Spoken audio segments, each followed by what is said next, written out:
All right, ladies and gentlemen, welcome to the Nexus Gaming Series. Ooh, my logo is there twice. Oops, let's get rid of that.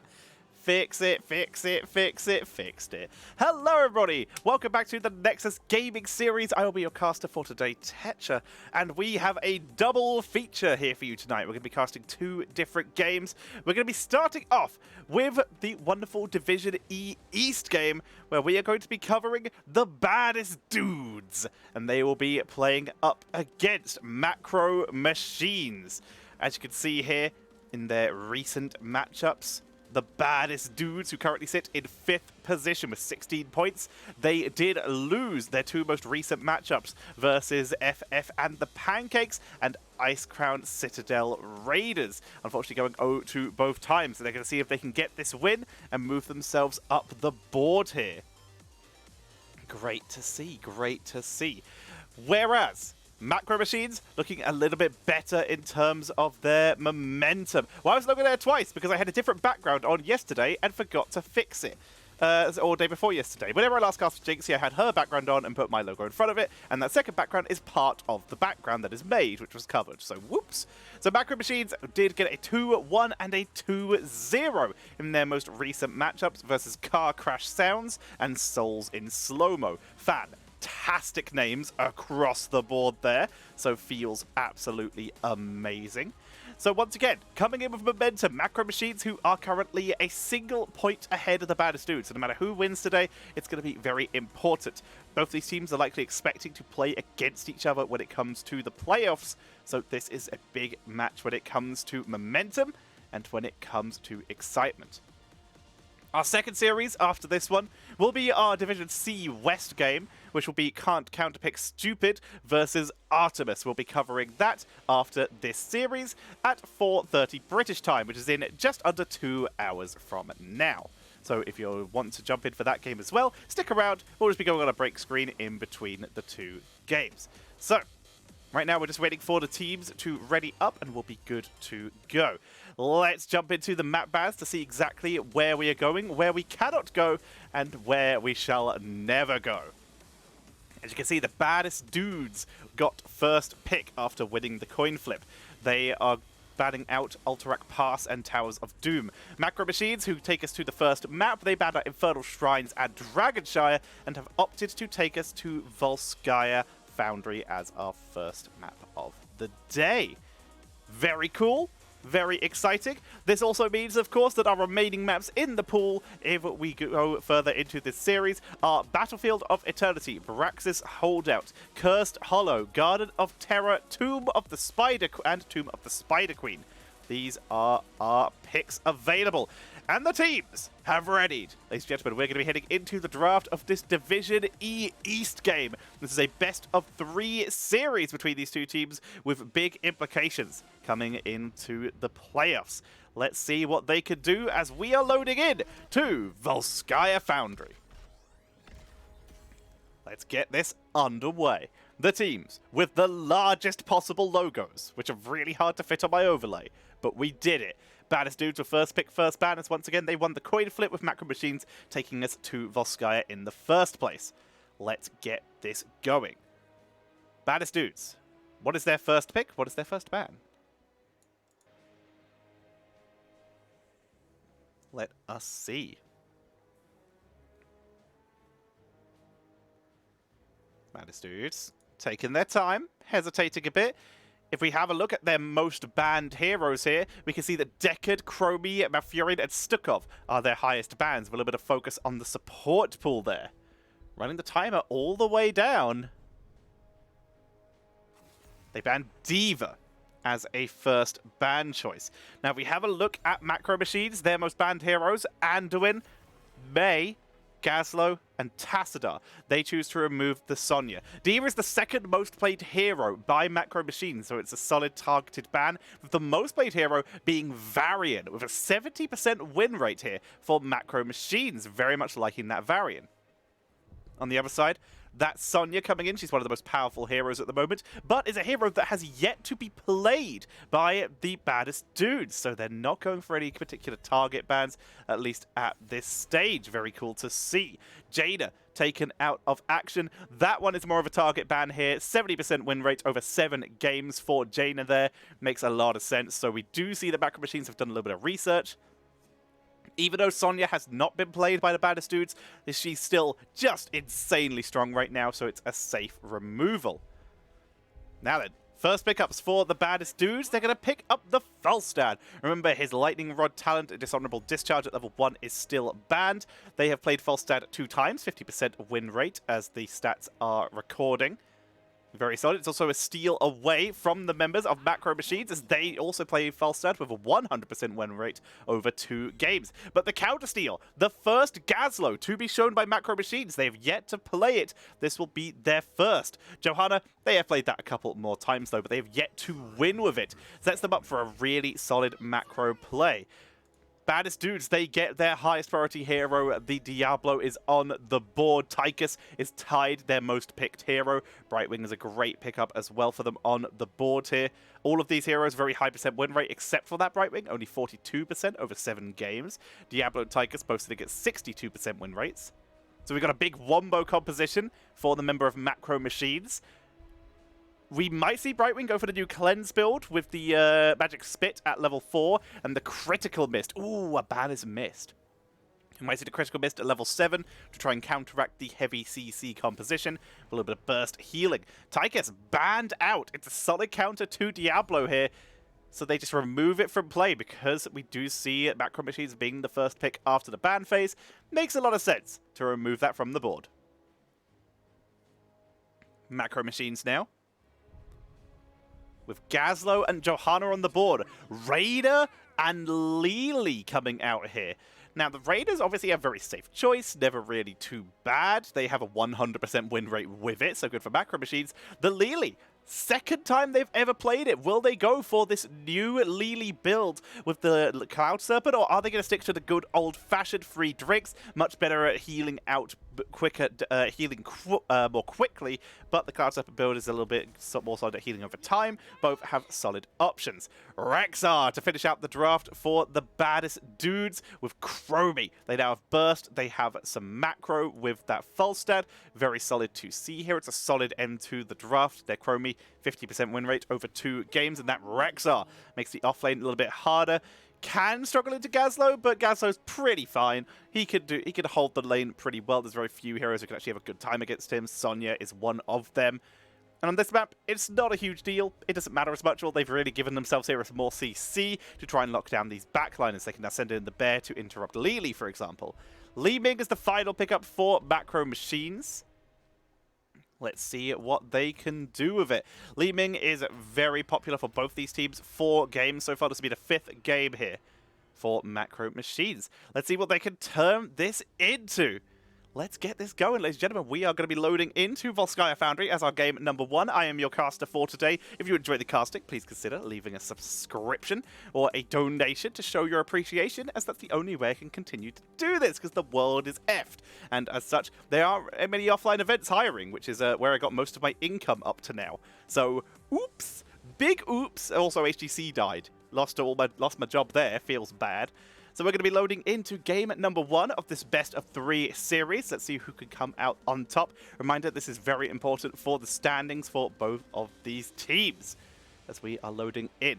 In terms of the Raider coming in here, because of that Raider, Li Ming, of course, does give them a lot of very good wombo potential with the Gazlo, but that Raider doesn't. So I'm curious to see whether this Gazlo is going to go for that Gravabomb style, or whether we will see a Robo-Goblin to just try and out-damage the bear and go for a bit more of a melee frontline to give them that second frontliner on the board. We will have to see as we are loading in to Volskaya Foundry. Let's get this going on the left-hand side. It shall be the Baddest dudes with TGX Durlock on the Rexxar. Demon Grand on the Falstad. QJ Morris is on that Diablo. It's apparently, according to chat, very scary. Mad Kaiser on the Brightwing, and Savior123 will be playing that Chromie. Let's get this going. On the right-hand side, it shall be Macro Machines. And playing for them, we are going to have Ratzen on that Johanna. Arcane 13th on that Gazlo. We have Frizank on that Raider. Morven on the Lily. and Altheon will be playing on that Li Ming. Thank you very much, Ken Sedai Peach. I assume I've said that very, very wrong for the follow as Frizzak is in serious trouble getting focused down right away. Good follow-up stun by the bear as Frizzak may become first blood going down to Falstad. First blood going over to the baddest dudes as they pick up a nice aggressive start there with a great charge by QJ Morris to set up that kill. Let's have a look at these level 1 talents. QJ Morris, a little bit of a charge to set that up on that Diablo. Nothing too aggressive. We're seeing a deep breathing from the Chromie, going with that Dragon Breath damage increase and mana reduction. Great for poke on the objective. You lose a bit of vision value and lose some overall spell power, but it's not really a bad choice overall. We are seeing the Cloud Serpent Sidekick coming in for Lili. Newest build from Lili ever since the rework, and that bear is absolutely dunked on. Absolutely dunked on.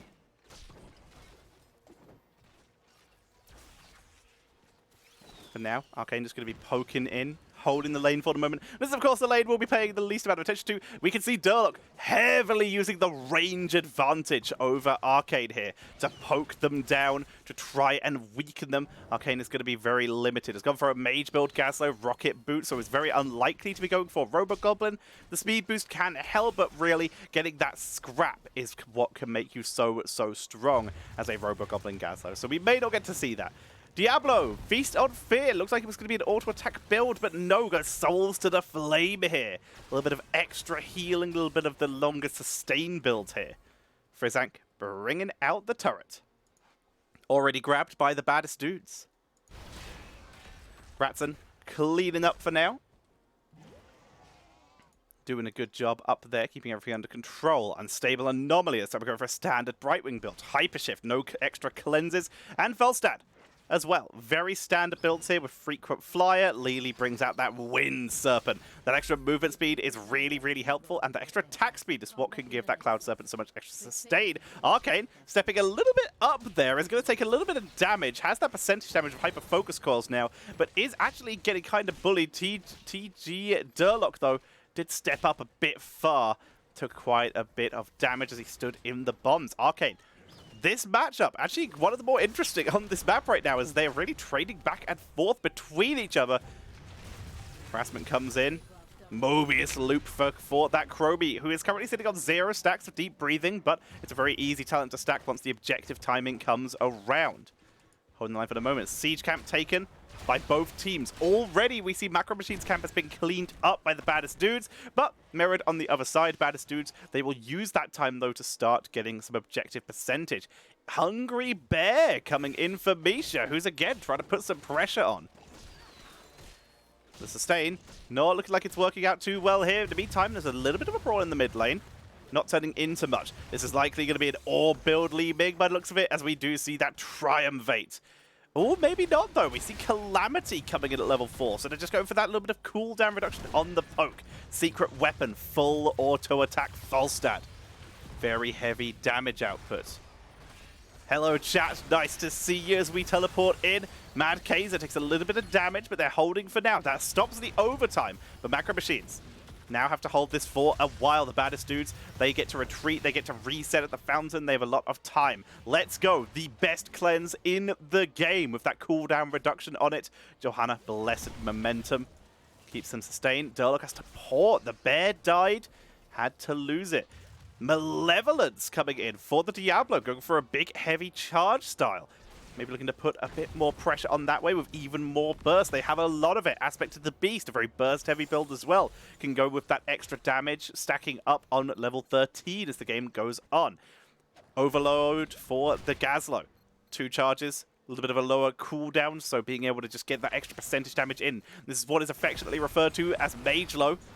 Mage Gaslow for mass percentage damage to try and bully, and it's full setup for Wombo combo, which again, they do have Raider, won't be the best follow-up too, but they do also have Li Ming, who will help. Temporal Loop onto Morva, but he's tanking through. It's a big Mobius Loop chunk of damage, but Savior is forced off. Mad Kaiser is forced off. Big stun from Arcane, and that sets up the kill, killing off Diablo and the bear. That is going to be the first protector of the game, going over to Macro Machines. Lili is going to get in, and Frizzak will be following suit.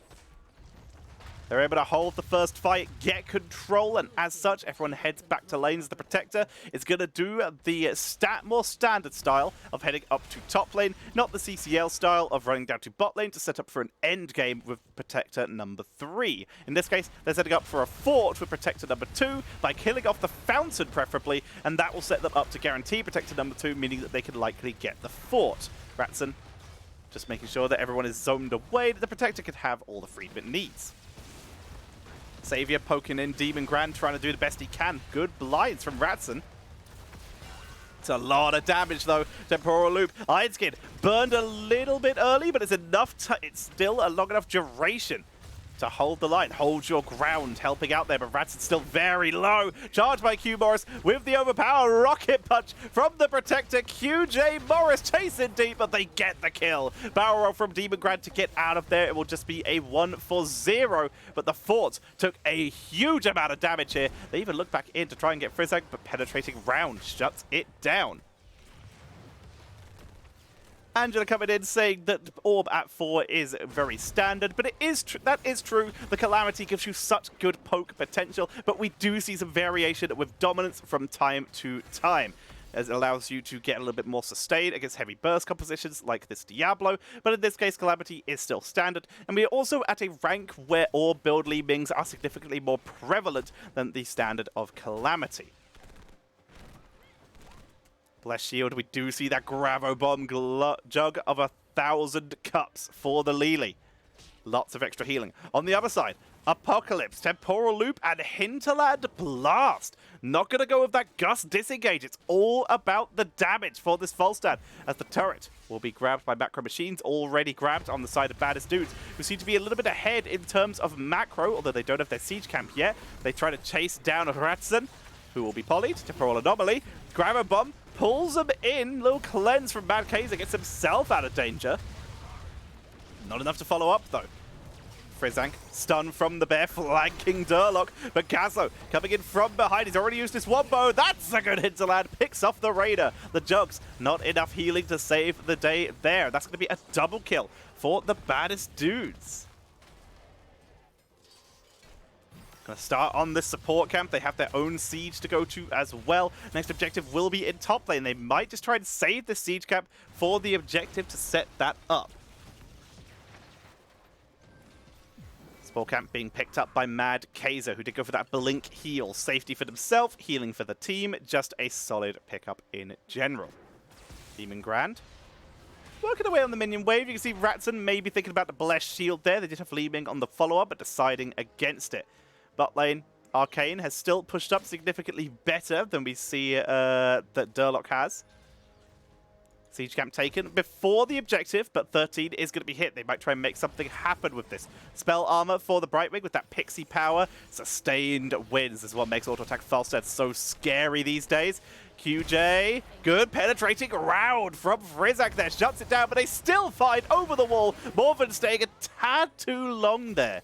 Trying to make sure the rest of the team got out, but that's not the rule. The main tank is always the last one out, and in this case, while trying to be valiant, which is an admirable play, the Lili is found and killed. She is so hard to kill, though, so I absolutely can't blame them for trying that risky play to try and make sure they could get the rest of the team out. Lili is so hard to pin down normally. Condemn from Ratson. We have that Lightning Serpent now, a little bit of extra damage from Lili when they come in here.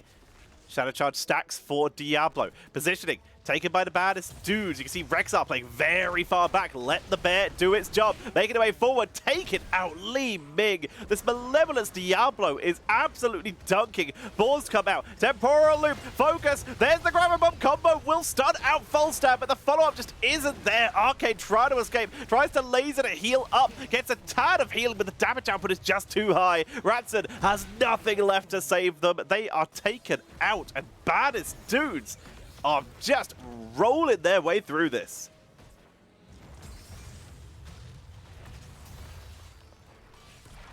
We're going to be seeing that fort focus down. Trying to deal with it. Jimmy's in here rooting for his team. Bear not on the point. Rexar jumping on and off the point, but keeping that percentage ticking. Siege cap is available for macro machines. They could use that for a little bit of D-push if they chose to.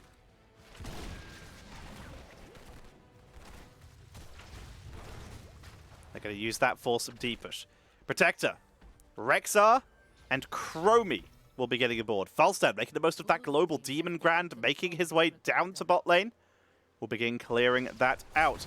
Gazlo, a little bit of trouble. Did get engaged on by Q Morris, but it's not enough to finish the job yet. Also, Gazlo going with the superior schematics here. Just getting that extra AoE damage, really good for these longer team fights. But unfortunately, long team fights doesn't seem to be what the baddest dudes are going for. But it's still going to help out a lot in terms of wave clear and a lot as the game goes on.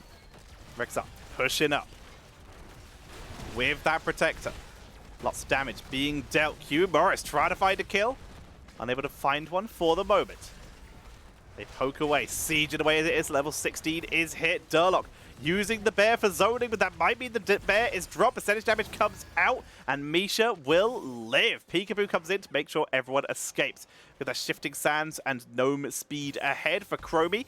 Fade Def for the Rexar. Keep themselves safe. Make them sure they don't get picked off. The Critterize. So much extra burst now available for the baddest dudes. Crippling Hammer for the Falstad. And that domination for the Diablo. Turrets now for both teams, and Arcane has found the 4-man gank. That's going to be another kill going over to the baddest dudes. We're now going to try and set themselves up for a fort, but this will be traded because this fort is currently paper. Macro Machines will take that down. This will be a fort for fort play, meaning this will be 2 forts to 1 in favor of the baddest dudes. They'll take this down. Level 16 finally online for Macro Machines. We have Arc Reactor, cooldown reduction. So important here for the Gazlo. Allowing him to spam out better. He can either go for the extra large Gravel Bomb at level 20 or the bombs away. Getting that cooldown reduction, which will allow him to get massive control over any team fights they wish to try and siege into. And that means they would have a much harder time for QJ Morris to maybe engage if the rest of his team is zoned out. Lily, the bonus healing. Blessings of Yulon. 10% bonus healing and percentage healing. We have that paint in red. Big sustain for the Raider. And it's a full teleport build. Illusionist and Diamond Skin. So we do see some sustain coming in for that Li Ming for Althea. Very sneaky to see if he could do it. A lot of pressure being dealt. Here comes QJ Morris. Apoc gonna hit Altheon. Focus down. Not enough. Grammar Bomb combo does get a lot of damage, but Soul Shield absolutely tanks. Not Soul Shield, sorry. The Pixie Dust from Brightwing absolutely tanking through. Temporal Loop onto Raider, who will be cleansed. Nicely done by Morven, but that's a great hinterland blast for a lot of extra damage as Diablo charges in with no more cleanse available. Critterize teleport onto Frizzak, who will be focused down. 2 for 0 in favor of baddest dudes. They push back Macro Machines, who are forced to back all the way up. The bear, the only one who dies on the side of the baddest dudes, holding solid control of this game number 1. We can actually see here the Rexar, those Misha kills are the only deaths they really have other than 1 Diablo kill. On the other side, Johanna, trying to hold that front line, is struggling. Lily, who is impossible to pin down, basically, is trying to keep up as best as they can. Trying to keep up, trying to heal. 38,000 healing is looking pretty good here. Right, with 49,000 though. You can't heal a team that is dead. They're going to step up once more. That Mobius loop making it so hard to step forward. Level 20 would be the huge power spike for the Macro Machines. So they could turn this round. Indestructible, potentially, for Johanna would give them so much potential. Eva of Gazlo's main heroics would give them a good time. Maybe not Raining Scrap. It's not very good. Li Ming would get that repulsion, really good for splitting the baddest dudes, preventing them from just snowballing through. Lily, with bonus healing or a little bit of extra armor for herself, has so many options. This is how they can get ahead. Baddest dudes, their level 20 is solid, but isn't actually as big here. They get the Invisible Friends, lots of extra healing. Diablo has Hellgate, which is a big engage for them, and they now have that Nexus Frenzy The biggest play here is Kill Command, but it's not as big of a spike as Macro Machines get. But Macro Machines are also 2 levels away, so they are going to be struggling a little bit as the Blessed Shield comes out. They're going to try and focus on Diablo, who Hellgates out of the Grabber Bomb, but Hinterland Blast misses as they use the Conveyor to get away. The Jungle Fountain Cup's going to keep Arcade alive as he tries to roll through. Bear zones him away, but Diablo picks up the kill. They try to zone, they try to delay, but the orbs aren't landing. They need to hold. They are all full health, but they're 1 member down. It looks like they might just choose to defend instead. They back up, even being down. Brightwing's healed up the rest of the Baddest dudes very effectively. And the numbers game in favor of Macro Machines. XP is desperately needed. Sorry, for Baddest dudes. XP is desperately needed for Macro Machines here to pick themselves up. But top lane is so pushed. They're never going to find XP up there. Demon Grad going to just push this up so that they don't lose any big macro themselves. So mid is the only place we're going to see XP for a while until someone goes back to base for the members of Macro Machines. We're going to see them pick that up. Support cap. There we go. Morven gets it. Protector already got in. Once again, Falstad has that global, can fly it back down. Didn't go for those extra flies, so is just going to be relying on that auto-attack speed. So the Protector, Chromie, and Rexar. Once again, Frizzak going to be starting to work it down. They poke away. Althien doing a lot of damage as best as they can. Falstad near enough that he can fly in, but it looks like they don't plan on committing to a keep here. This is quite big for Macro Machines. QJ Morris realizing this might not be the best decision to make. A pre-20 push is a little risky. Blessed Shield comes out. They're still going to try. Grabo comes out, but he doesn't bomb follow-up. That's a big stun onto Arcade as Althien is once again focused by QJ Morris, and they might just have to retreat. Good bomb by Arcade. That may have just saved their bacon as Macro Machines will back up. No little matchbox cars here. They are all about keeping themselves in this game. Zoning turret. They're half a level away from 20. Can they find it? Turret will be taken. Not much that can be done about that. They just clear it up, soak it up. But they need that 20. There's the charge onto Morven. Has to drop that healing pulse if they feel they're going to die. Retreats to the rest of the team and will get away. Good distraction there. Johanna on the board, keeping the team alive. They can't afford to fight like this. Cleanse comes out. Hellgate, but Arcade, he throws himself and he gets out. Turret is clean. They dropped the support cap during that, though.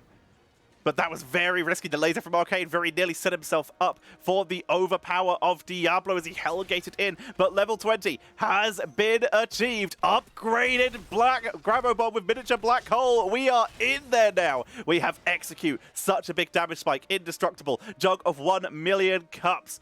Li Ming, what do we see? Repulsion or Talarashaz? What do they do? Because they now know that they need the Wombo. All heroics are available. Morven leading the charge. That should 100% be Ratson. Arcade can see the bear. They notice it's happening. They're going to set this up. Cap will be stolen, but they're rooted with the kill command from Rexar. As Lini is taken out immediately. Down goes Althien, meaning it's all up to Arcade. Wombo, big damage as Rexar's taken out. The follow-up with the combo gets the double. But QJ Morris is trying to hold this up. This is currently a 2 for 2. They're holding through. Arcade, he's holding, gets the kill. Ratson, Indestructible's already expired. It's Frizzak and Arcade versus Demon Grad and QJ Morris. Down goes Demon Grad. QJ Morris, he's trying to get the turret, but he can't. The damage is too high. He wants it, but he can't get it. Frizzak holds. Arcade sieges. He needs to try and get QJ Morris pushed underneath the keep, but cannot chase him down. Let's see that again. What a play coming in here. The Grabo Bomb, perfectly timed, pulls them in. A massive stun combo with the follow-up to pull Brightwing back in. Perfectly executed there, and Arcade may have just put their team back in this game. The keep is getting sieged. This is going to be the first keep of the game. They get it. Hellgate comes out. Q Morris finds nothing as Frizzak chased him down with Execute. One more also to finish the job. QJ Morris! He gets taken out as we see the Baddest dudes. Very staggered deaths, but Diablo has those souls. He will return. The full retreat coming out from Macro Machines. They get the first keep of the game. It's still looking really good for Baddest dudes with Diablo coming back. He will be but Babby, but he is a very tanky Babby. They still have all the tools they need to re-engage. They still have everything they need to blow up. They've been doing the exact same thing all day, all game, picking up kill after kill after kill. If they choose the engage, this is the Baddest dudes game. But Macro Machines, they're back in it. They're back in looking for their opportunity to hold the play. They can't fight without Caslow. So you can see everyone fighting off the point. There's Blessed.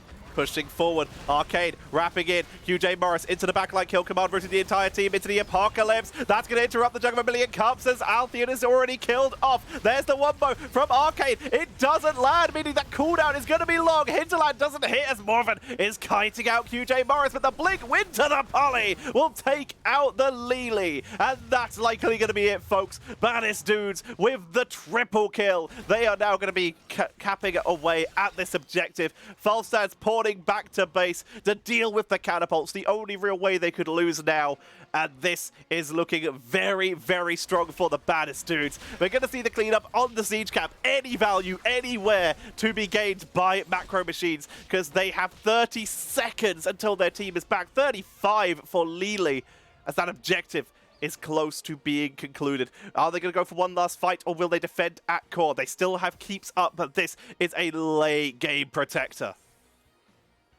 They're going to step up. A little bit of harass. They're going to actually try and contest this. Falstad's nearby. Chromie's nearby. Charge onto Arcade. He's the real threat here in this fight. Bless Shield to get him out. They know they can't contest this anymore. They'll back away. But they bought a bit of time.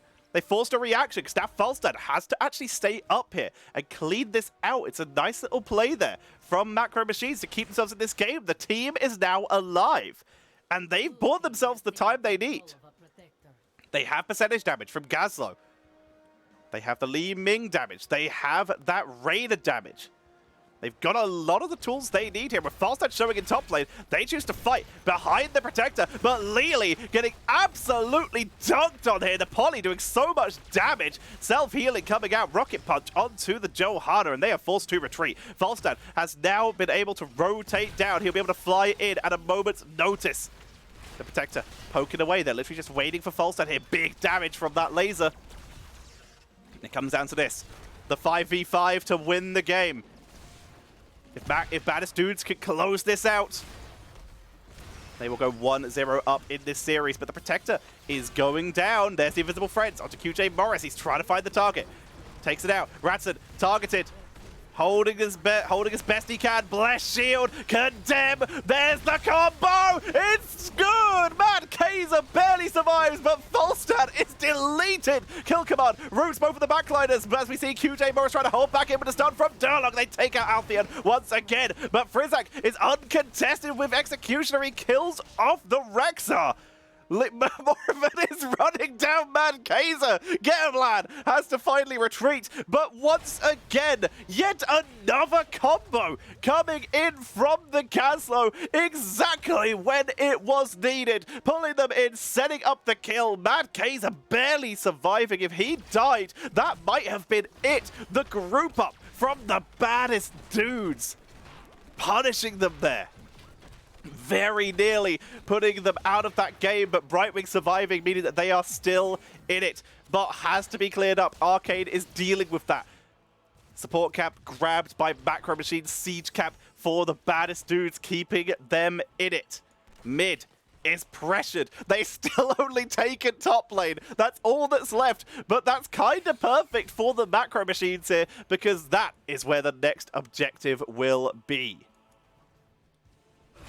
They're going to try and put the pressure on.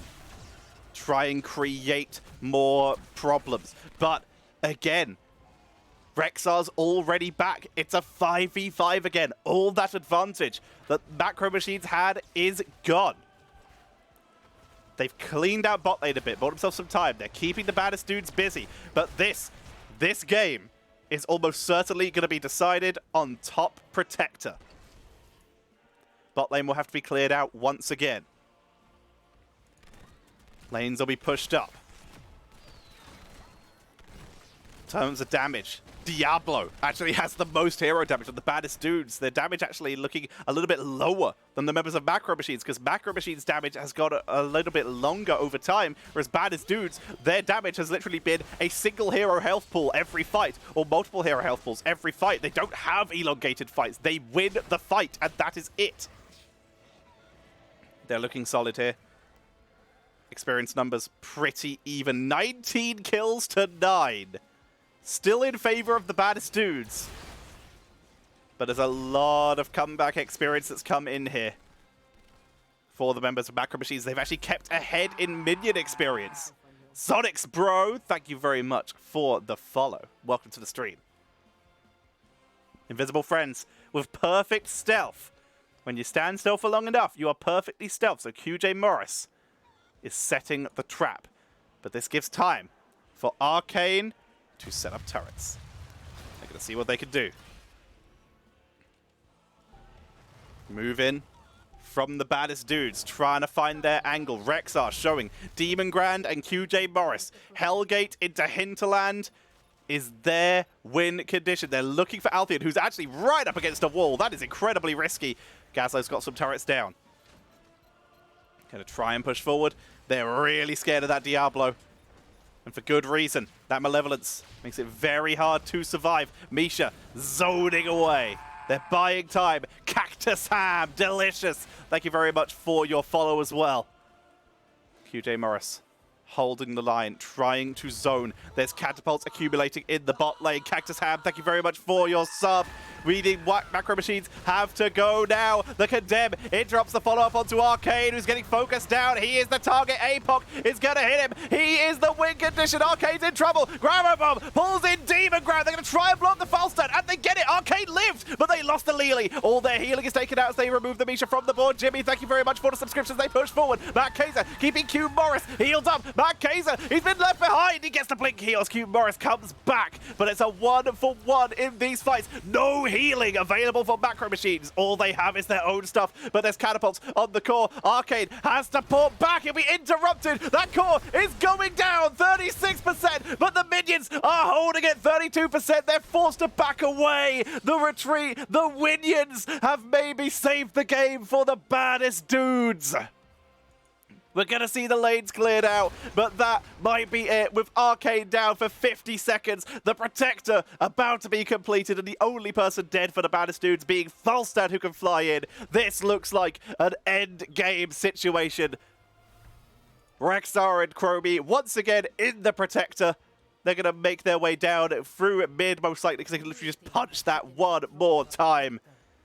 And we will likely see the baddest dudes cruise home to victory. 24 seconds until Gazlo is home. They have to hit this Protector as hard as they can now, because it will kill the core. Morven, focus down, run away from Diablo Morven. He's going to pull back, but the Protector, there's no shield left. They blast through 40% on the core, nowhere near enough to sustain. And that will be the baddest dudes taking game number 1. Intense first game in this best of 3 series. Very nicely done. With that, the baddest dudes take the first game in this best of 3, but it was intense. Arcane coming back in when it really mattered to try and set those up, to try and give his team the wins. But the bottom lane pressure was too much. That keep they lost earlier on caused the mistake, caused the retreat. And that was enough for the members of the baddest dudes to latch on to that fight and pick up a win. That's game number 1. 21 kills to 10 at the end there.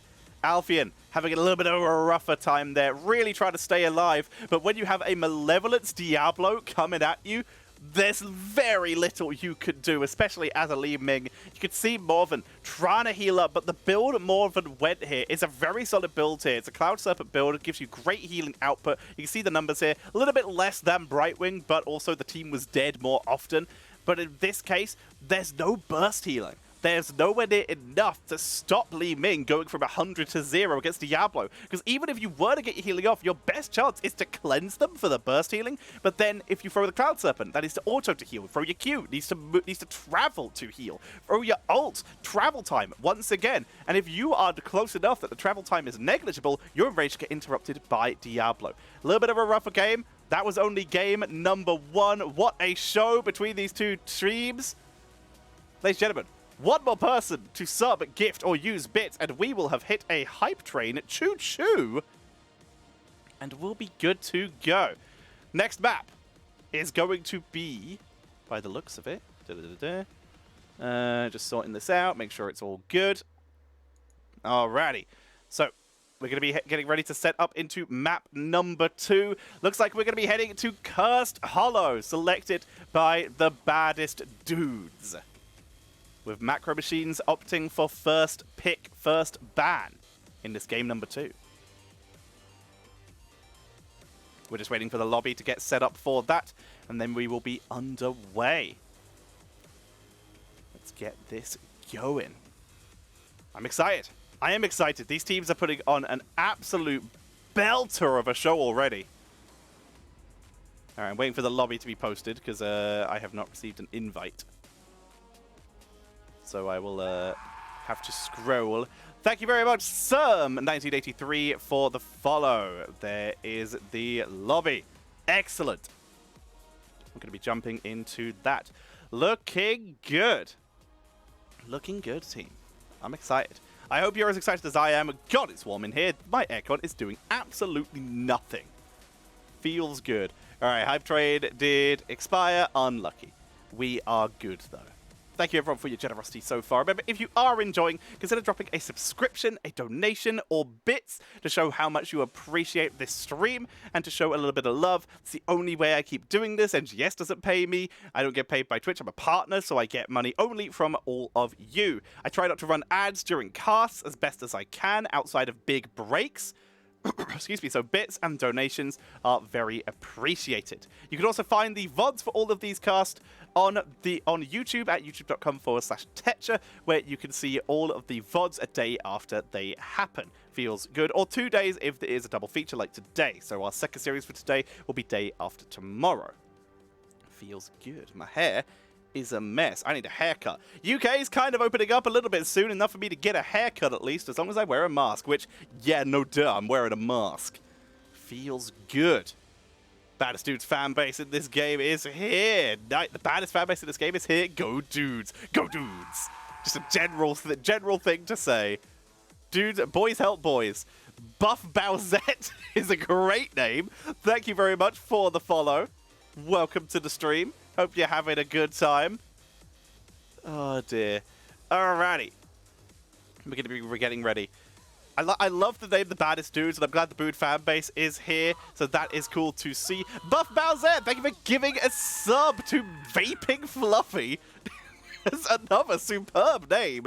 People are on point tonight. Feels good. Thank you for gifting a sub. Very appreciated. Hope you're all enjoying yourselves at home. I am very much having a good time already. Remember, this is not the only game tonight. We have a double feature. After this game, we'll be having a Division C West game, which will be Can't Counterpick Stupid versus Artemis. That will be right after this. Feels good. I'm just going to let them know that Caster is R. Caster. R. And Vaping Fluffy, thank you very much for your follow as well. Very appreciated. Oh, my hair's going all floofy. Yeah, there we go. There we go. Hang on. This life is pain. Alrighty. What is happening here? There's something happening in the chat. Likewise. Would have been funner if we won. Yep. Who plays Varian? Took my Diablo. Okay, I think they're talking about just the bans last time because there was a misban in game number 1. So there we go. So who wants to see the Diablo first ban is incoming? It would not surprise me, considering that the Baddest Dudes do play that Diablo. It's their most played hero, and that win rate has just increased. So who can blame them if we do see that getting removed once again? No surprise there.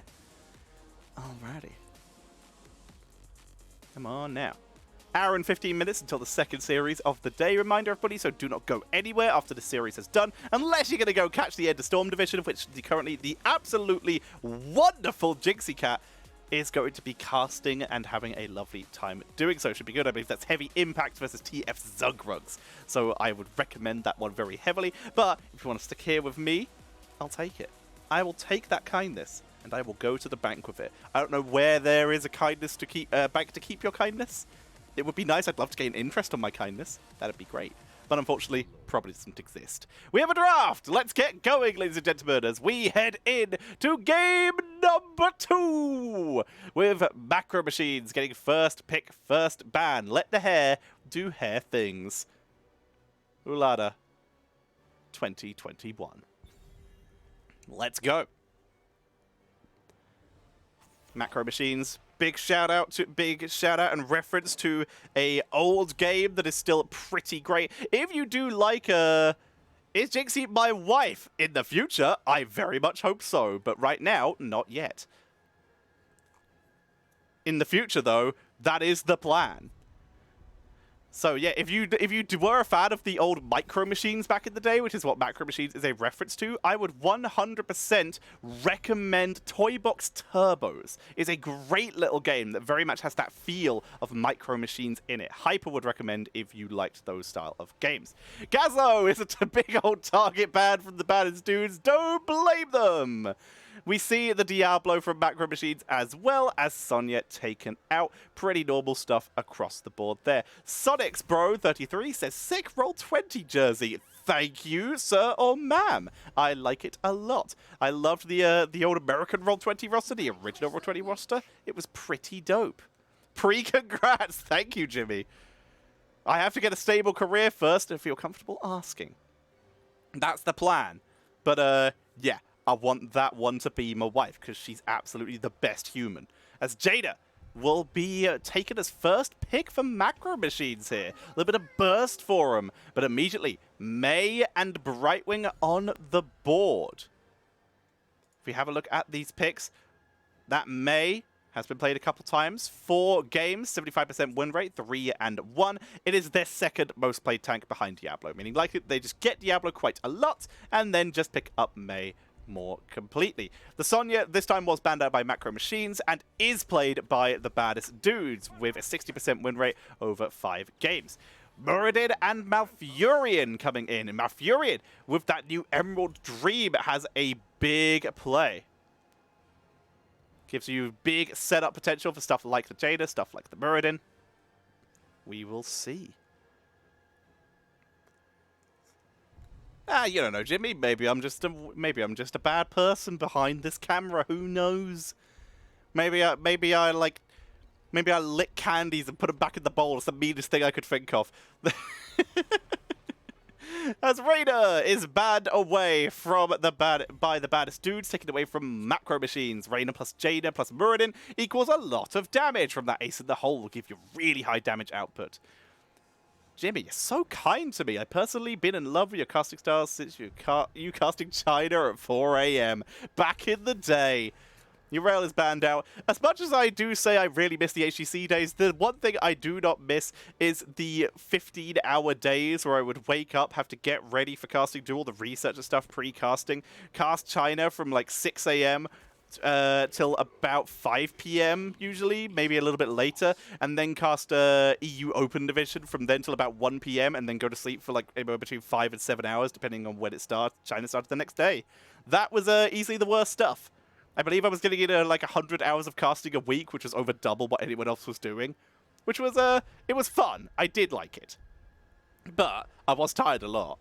So yeah, as Tychus was taken by the Baddest dudes, very expected here. It's one of their top picks, and with Muradin on the board, it's a very good way to deal with that. However, Imperious as the offlane for Macro Machines, percentage damage or just big CC plays. Imperious isn't a big wave clearer, and it's not a global wave clearer, so they're very much relying on Jada and Sylvanas to keep up in the macro front, whereas the Baddest dudes, Tychus is solid wave clear, and Dahaka with that global gives them a lot of extra value as well.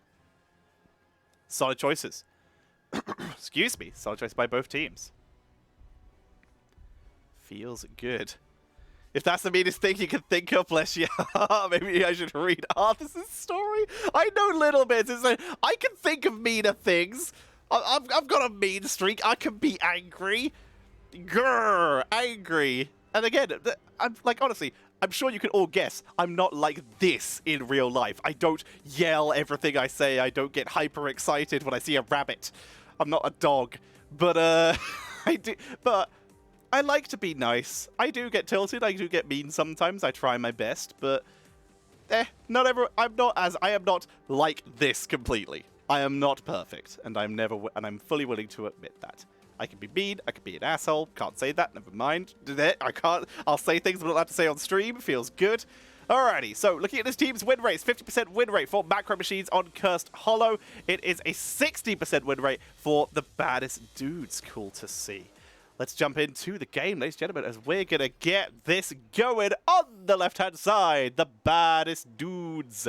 And playing for them, we have Mad Kaiser on Brightwing, Savior on the Chromie, Demon Grand on Tychus, QJ Morris on the May, and TGX Durlock will be on Dahaka.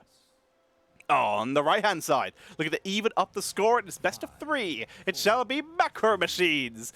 We're going to be having Ratson on the Muradin, Frizzank on the Jada, stop moving, Arcane on the Sylvanas, Altheon on the Malfurion this time, and Morven, the healer from last game, will be on the Imperius. I'm Tetcher.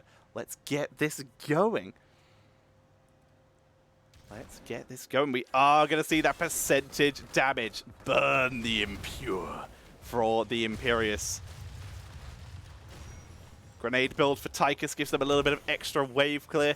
And there's that Emerald Dream. That gives them so much extra poke. Muradin, not go for extra damage. Letting Imperius handle that. Goes for third wind instead. Jump in. CC. Eat damage. Can't say that word. Eat damage. Jump out.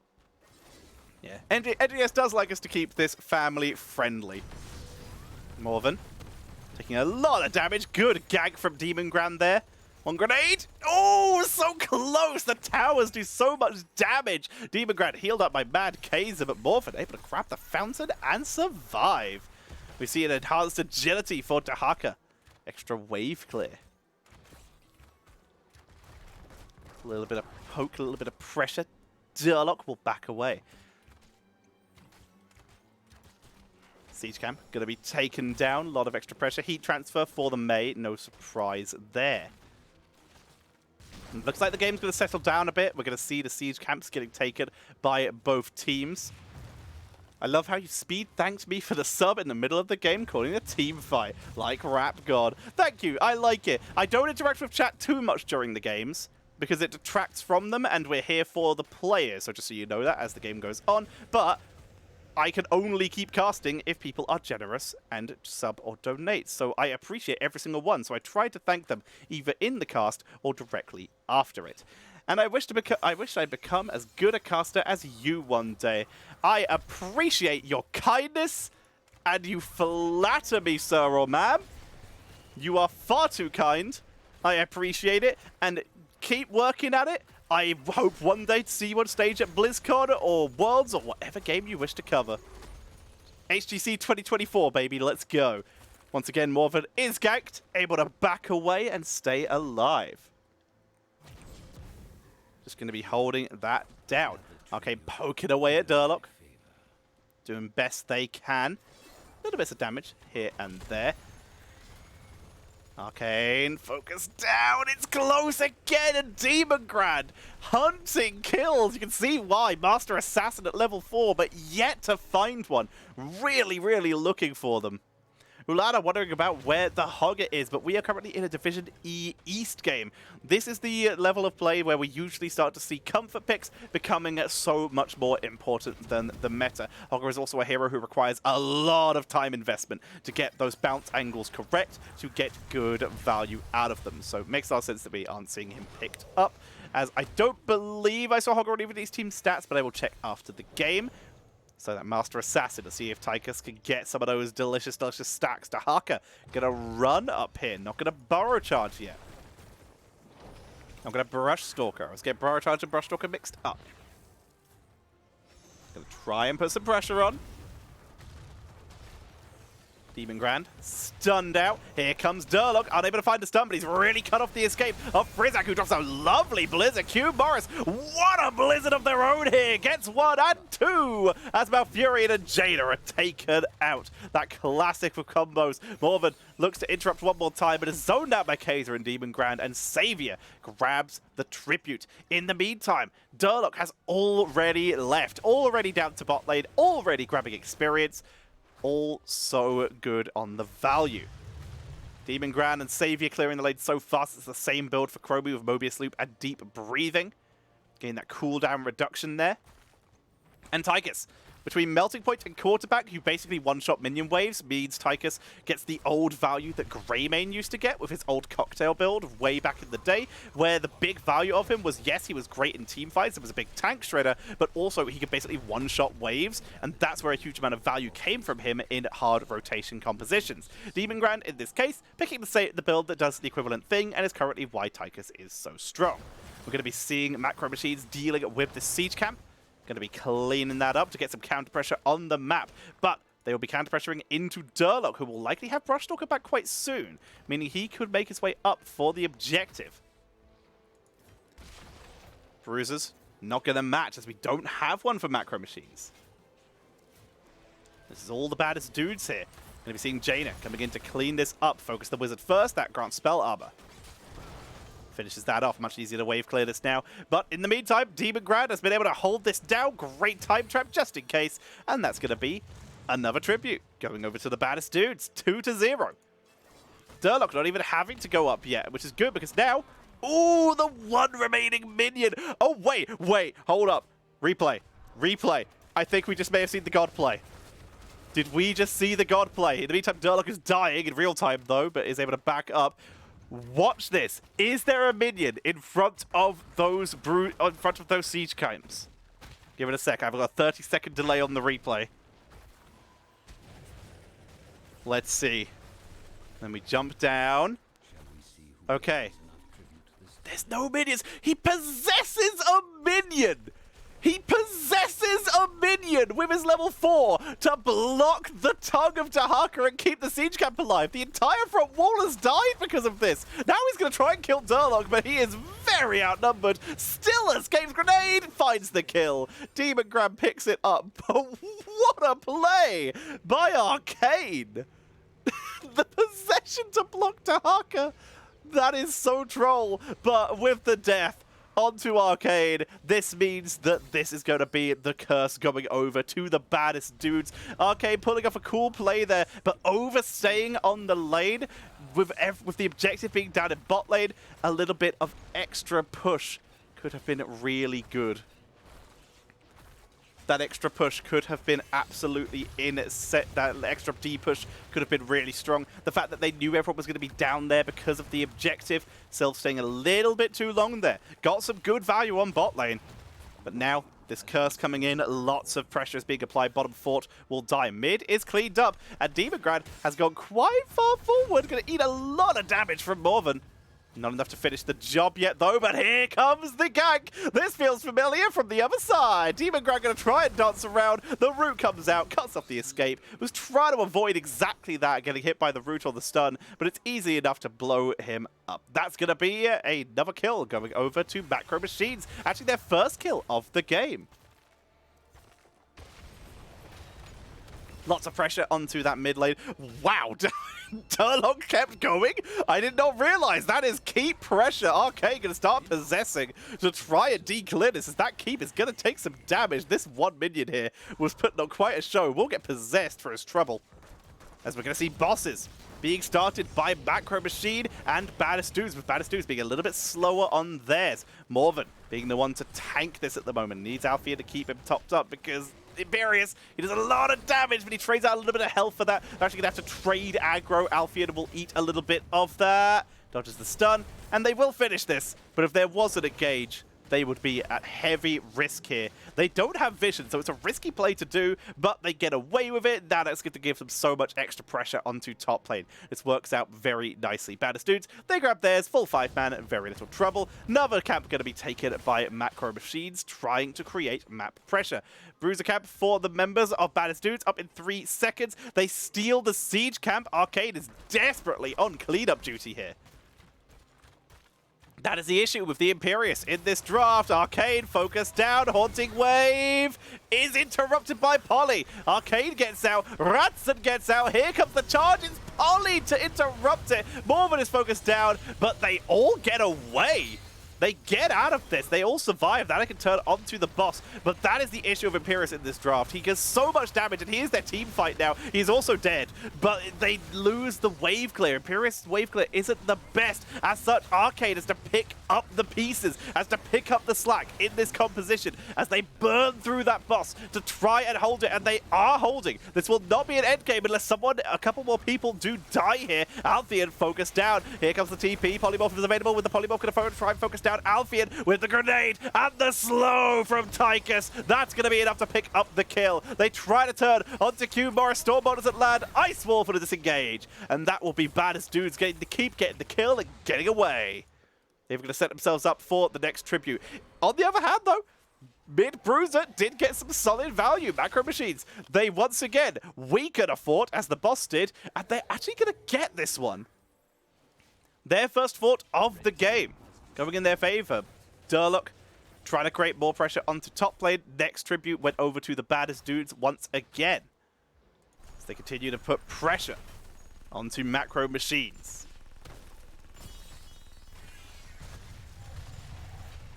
Waves being cleared up by Savior. Invade.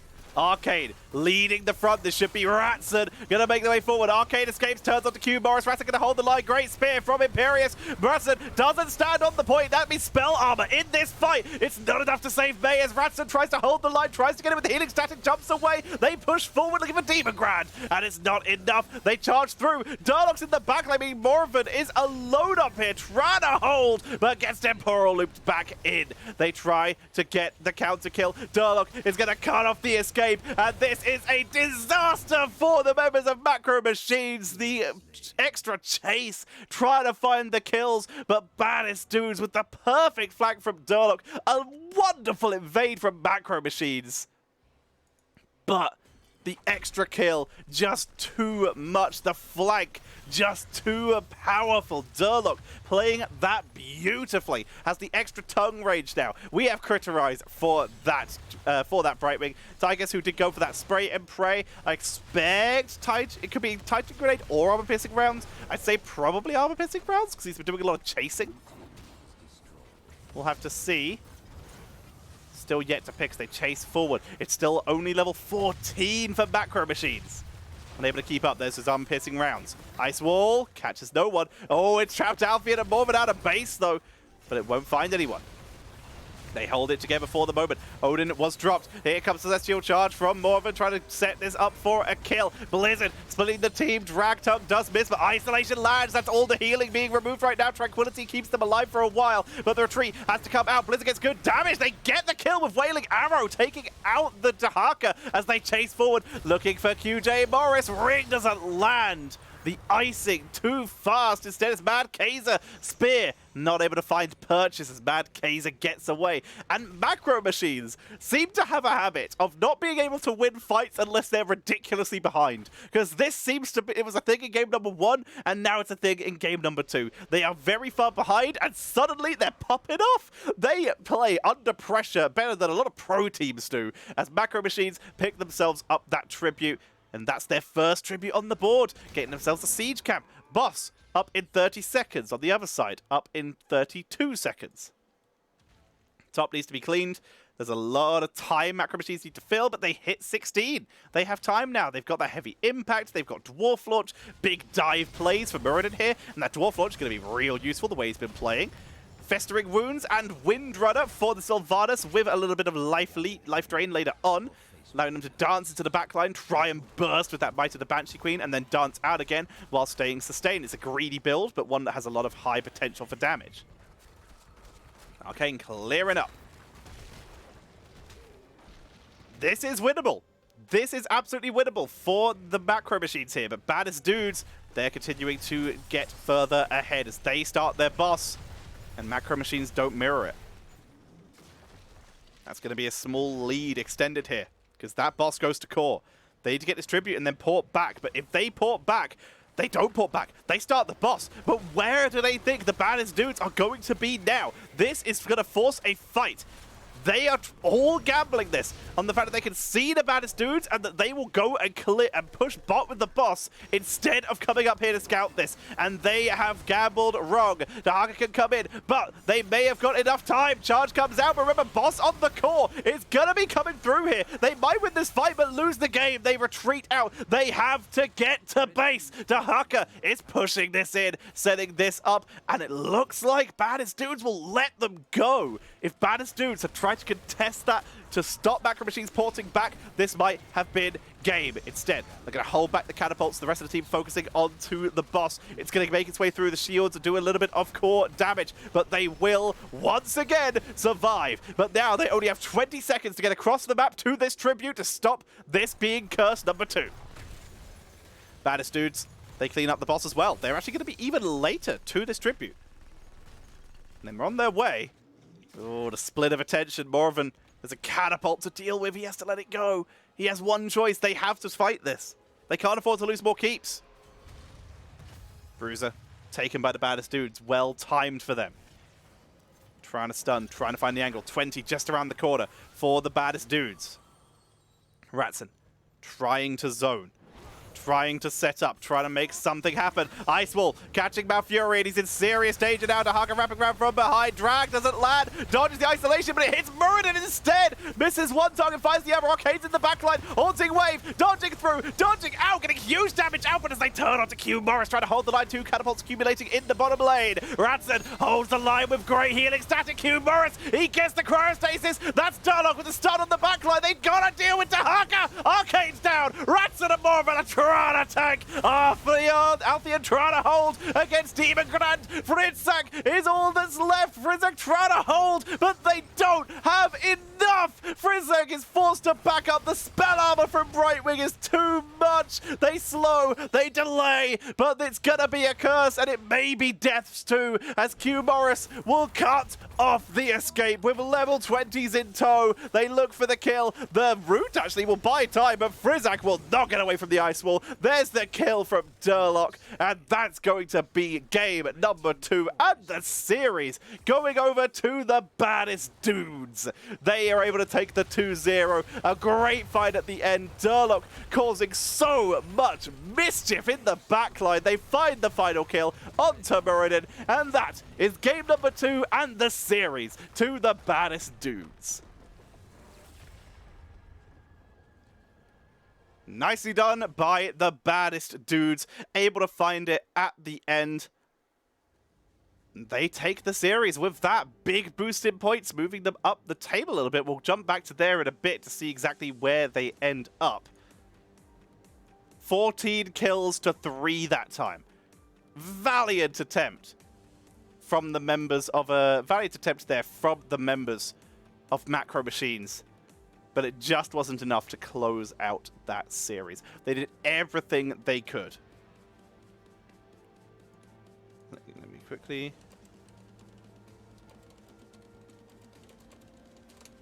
Alright, let's talk about these talents quickly before I jump in for the interview. Tychus, actually at the end, going for can do this all day. He'd already burned Odin.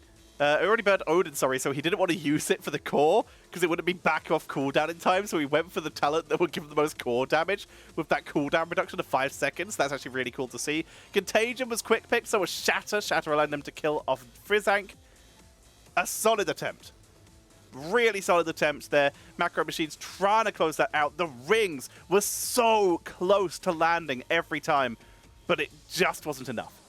Just wasn't enough in the end. Alrighty. Let's jump back to me while I set up the interview. We have 2 people in here for the interview, so let's jump in. Alrighty, I have here for the interview, I have QJ Morris, and I have Demon Grand. How you doing, friends? Oh, we're feeling great. Feeling good, man. I don't blame you.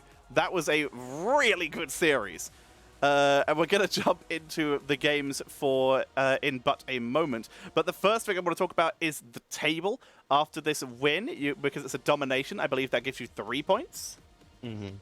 So with that, you're going to be moving up to 19 points, which means you will overtake Macro Machines, but you will still be a little bit below 9 Avataria. How many more games do you have left this season?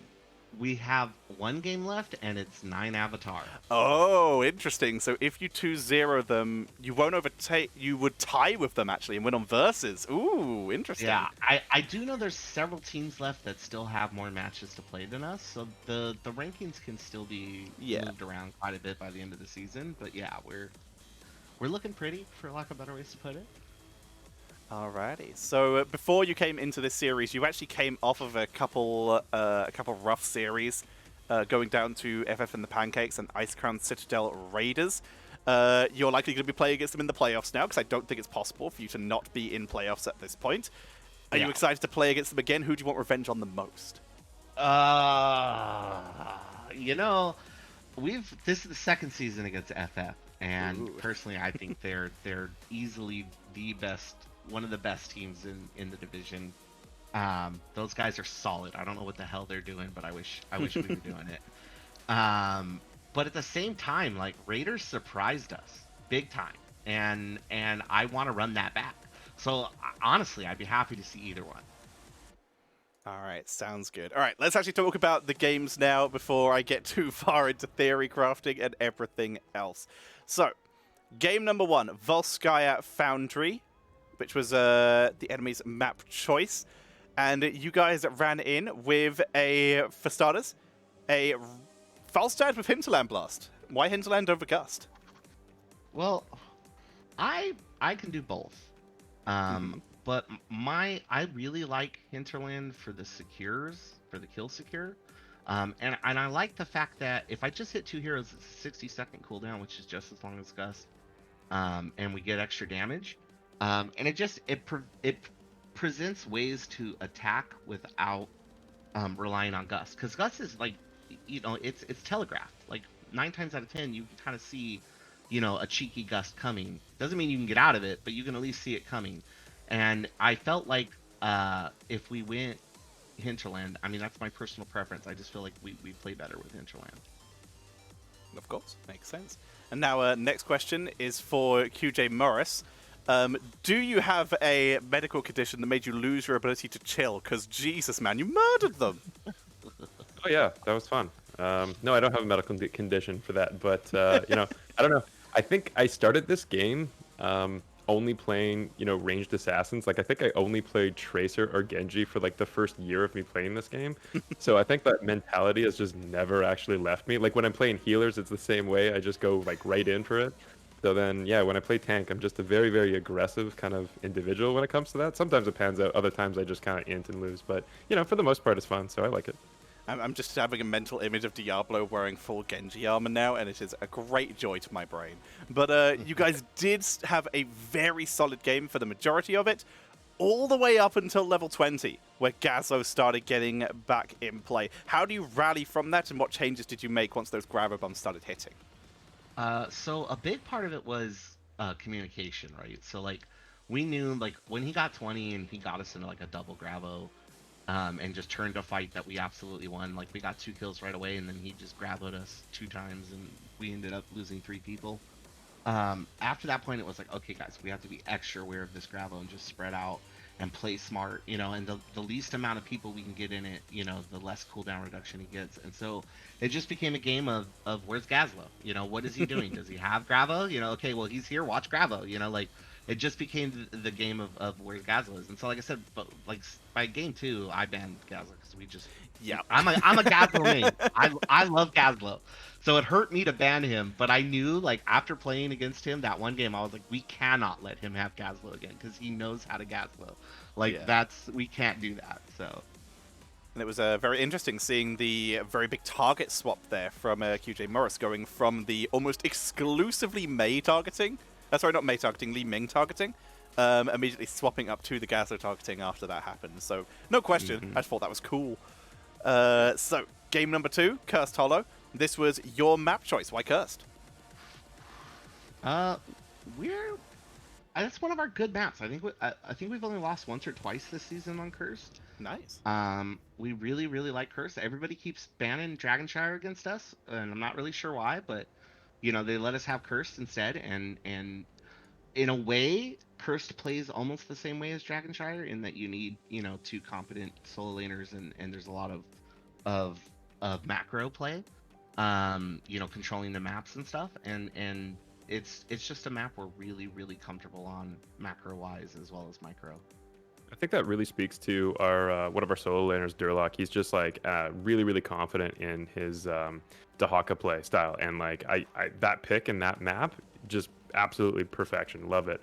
So it just really plays to a lot of our like individual player strengths. Our Brightwing player, Kaiser, really, really good at Brightwing, and that just really plays to his strength, and so does it play with Durlock's as well. Absolutely. I mean, Durlock seemed to spend more time in the opponent's backline than in your team the majority of that game. Just absolutely murdering people was great. Excuse me, was great to see. So, a question about the Chromie build, both times in a row, go over the Mobius loop style. What is the reasoning behind the choice? I think this is something me and him have worked on because that's one of my favorite ults as well. I like picking ults that aren't meta. Okay, let's just start there. Oh, sorry, not the ults, the Dragon Breath build. Yeah, well, so Dragon Bell to me is you can do a hybrid where you take the Dragon build in the first talents and then you take Q build in the second talents in the later half of talent tier, and then it gives you like the best of both worlds because you get cooldown reduction on the W, which is huge. You get slows, which are huge, and then you're getting your Q's reductions or you're getting spell power from it, as well as getting the move speed and health regen, and so you kind of just get like a super buffed Chromie. And then when you pop loop, you get all that CDR, and you already have CDR built in because of the other talents, so you're able to fire off more abilities and create more opportunities. And then like against certain heroes, you're getting them to blow their cleanse or their unstoppable to get out of loop, and that's okay, right? Like because we're still getting the CDR off loop, so we're still getting value from loop either way. Makes sense to me. So, with that, as I have to get set up for a second series, I will say a congratulations to you and open the floor up to you. Do you have anyone you want to thank? Do you have any words for 9 Avatara as your last series before playoffs? The floor is all yours. I'm gonna let Morris start. Morris, you can begin this one. Absolutely. Well, yeah, this is my first season actually playing, so I just wanted to kind of say thanks to all the casters, yourself, and everybody in, like NG putting this together. My opponents just are being really good at the game and making me play my best as well, and also all my teammates just really making sure that they're here for practice and we're here for the team, and we're at the end of the day we're just all having a lot of fun. So just thanks to everybody involved in this, and the grassroots project for Here's the Storm is exactly what the game needs, and I think is where it's going to continue to grow. And I will continue on that by saying once again, yes, I always shout out my team first. You guys are lovely. I love you guys. Our subs are always there for us. They're rooting for us when they're not playing. They show up to every practice whether they're there or not. And I love you guys. Thank you so much for being here and helping us get better. As well as Morris said, I'd like to thank the casters. You guys giving us some screen time it just makes us feel good. I'd like to thank our opponents. They gave us one hell of a match. I seriously was worried after game 1. Like, that was so close. It could have gone either way. And I'm surprised game 2 went the way it did for us. And I'd like to shout out our coaches for taking the time with us. And finally, I gotta say, I'm surprised you didn't bring up the Tychus build, Tetcher, because I like the Tychus I build. totally build a totally weird Tychus build. No, that's absolutely not. That's absolutely not weird. Grenade build Tychus with a standard double wave clear gives you an insane amount of wave clear, which gives you the insane value that Greymane used to get with his old broken build. And then with the Q talents, you weren't really under pressure, so you didn't need the spell armor. Gives you great tracking ability. You didn't need the extra grenade burst, and I saw you hesitating on that one. No, it's a completely standard normal build. Yeah, I love you now, Tetcher. You are now my favorite person on the planet because you're the only other person who's ever been like, yeah, your build is good. Like everybody else is like, dude, that's the wrong Tychus build. So who's saying the wrong Tychus build? The only talent that's weird is Master Assassin. Yeah, well, I like the Master Assassin for the flat 10% attack speed, and if you complete it, it's 25, and that works well into Odin. You know, Odin having 10% more attack speed is never bad, and having 25% attack speed is even better. That's So I like Master Assassin, but yeah, I that's what I'm saying. I always hear that. So you're getting a follow and a sub, and we're friends now, buddy. I am So- happy to hear. Alrighty, well, I'm going to let you go. Congratulations on your win, and good luck in the Thank you next so much. series. Thank you. Have a good night. Alright, everybody. With that, we are at the end of our first series for the day. But we are not done, because coming up after a break, so in what looks to be... Ooh, pretty good timing. In 40 minutes, we will have our second series of the day. Demon Grad, thank you very much for the follow. We will have our second series of the day, and that will be Division C West's Can't Counterpick Stupid versus Artemis. Make sure to stay tuned for that. We're going to go on a break. Thank you for the sub, Demon Grad. Very appreciated. We're going to go on a break. When we come back, it will be time for our second series of the day, so make sure to stay followed for that and keep watching. Or, once again, head over to the actual NGS channel, Nexus Gaming Series. Durlock, thank you for your follow. And make sure to watch the end of the Storm Division game over there. Jixie Cat's casting that. It's brilliant. Should be a fun series. Thank you all for watching. Hope you had a good time. I will be back with series number 2 in just under 40 minutes. See you all in a bit.